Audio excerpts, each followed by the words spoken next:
Olá pessoal, a nossa atividade de hoje é sobre potenciação e radiciação. Então na primeira questão você tem o seguinte: qual é o número inteiro, se existir, que representa a raiz quadrada de... Então em cada item desse aqui você precisa dizer qual é a raiz quadrada desses números, certo?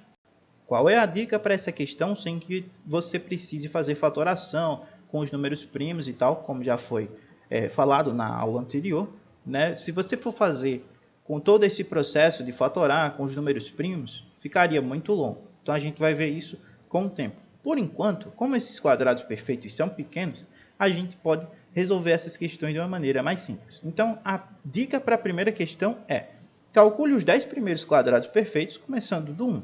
Então veja, aqui eu já comecei por você, eu fiz para o 1, para o 2 e para o 3, para você saber quais são as raízes. Você só vai fazer isso agora até o 10, porque depois que você fizer até o 10, você consegue resolver essa questão fácil. Por exemplo, 1 ao quadrado é 1 vezes 1, que dá 1, certo? Isso significa, então, que a raiz quadrada de 1 é 1. 2 ao quadrado é 2 vezes 2, que dá 4. Então, a raiz quadrada do número 4 é 2. 3 ao quadrado é 3 vezes 3, que dá 9. Então, a raiz quadrada de 9 é 3. E agora você continua. 4 ao quadrado é 4 vezes 4, que é 16. Então, a raiz 16 é 4. E aí você vai fazer esse processo até 10. Quando você terminar a sua tabela, o que é que você vai fazer?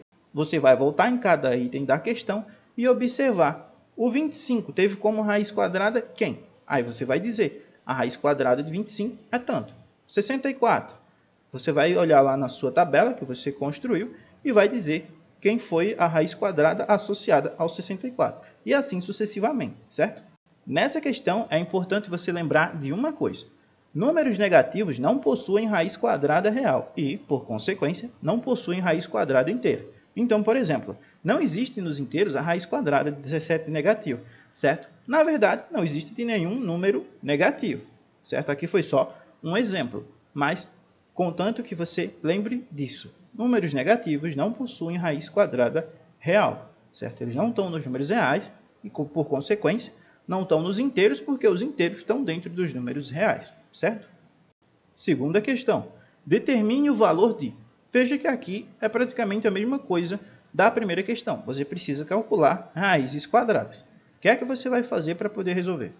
A dica é o seguinte. Para os itens A até o C, calcule o quadrado das 5 primeiras dezenas, ou seja, 10, 20, 30, 40 e 50. Então, o que é que você vai fazer? Você vai calcular 10 ao quadrado, 20 ao quadrado, 30 ao quadrado, 40 ao quadrado e 50 ao quadrado. Vamos ver um exemplo aqui, certo? Determine a raiz quadrada de 6.400 negativa, certo? Como é que você faz isso? 6.400 é um número grande, né? Então, a gente vai começar calculando os quadrados das dezenas a partir de 60, certo? Aqui para esse exemplo. Lembre-se da dica para você resolver aqui. Eu deixei um exemplo só para você se situar. Então, a gente vai a partir do 60. Quem é 60 ao quadrado? 60 vezes 60, que dá 3.600. Ainda não é 6.400. Ainda está longe. Então, vamos continuar. 70 ao quadrado é 70 vezes 70, que dá 4.900. Estamos chegando perto. 80 ao quadrado é 80 vezes 80, que é exatamente 6.400. Como 80 ao quadrado é 6.400, significa, então, que a raiz quadrada de 6.400 é 80. Assim, a gente tem o quê? Que a raiz quadrada de 6.400 negativo é 80 negativo, certo? Se a raiz quadrada de 6.400 é igual a 80, a raiz quadrada de 6.400 negativa é 80 negativo. Lembre-se, você pode até pensar, mas você disse que não existe raiz quadrada de número negativo. Exato. Esse 6.400 que está aqui dentro, ele é positivo. Esse sinal de menos está fora do radical. Se ele tivesse aqui dentro, certo? Se você tivesse essa situação, aí você não teria isso igual a 80 negativo, certo? Estaria errado. Mas o que você tem, na verdade, é com o número menos, ou melhor, com o sinal de menos do lado de fora, certo? Então, nesse caso aqui, existe sim e dá 80 negativo. Para o item D, se você ainda não souber quanto é a raiz quadrada de 49, é só você voltar lá na tabela que você construiu na primeira questão, que você vai achar a raiz quadrada de 49, e aí você aplica a ideia, né, de ter um valor negativo. No caso, você tem um sinal de menos, né, do lado de fora, e você vai utilizar uma ideia bem parecida com o que você utilizou no item C. Terceira questão. O número p representa o valor da expressão 1 menos a raiz quadrada de 100 negativa. Qual é o número p? A dica aqui é o seguinte, você vai primeiro calcular a raiz quadrada de 100 negativa, certo? Então, só para reforçar, a gente tem um exemplo aqui. O número p representa o valor da expressão 4 menos raiz quadrada de 144 negativa. Qual é o número p? A ideia aqui, né? Vamos resolver primeiro a raiz quadrada negativa de 144, lembrando que no seu caso vai ser a raiz quadrada de 100 negativa. Como a raiz quadrada de 144 é 12, por que é 12? Porque 12 ao quadrado, né? 12 vezes 12 dá 144. A gente tem o seguinte, que a raiz quadrada negativa de 144 é 12 negativo. E agora é só resolver, né? Só substituir o valor. Se p é igual a isso aqui, 4 menos a raiz quadrada negativa de 144, então isso vai ser igual a 4 menos 12 negativo, né? Que é o valor da raiz quadrada de 144 negativa, entre parênteses, já que deu negativo. Aqui a gente vai ter o encontro de sinais iguais, não é? Isso vai dar mais, certo?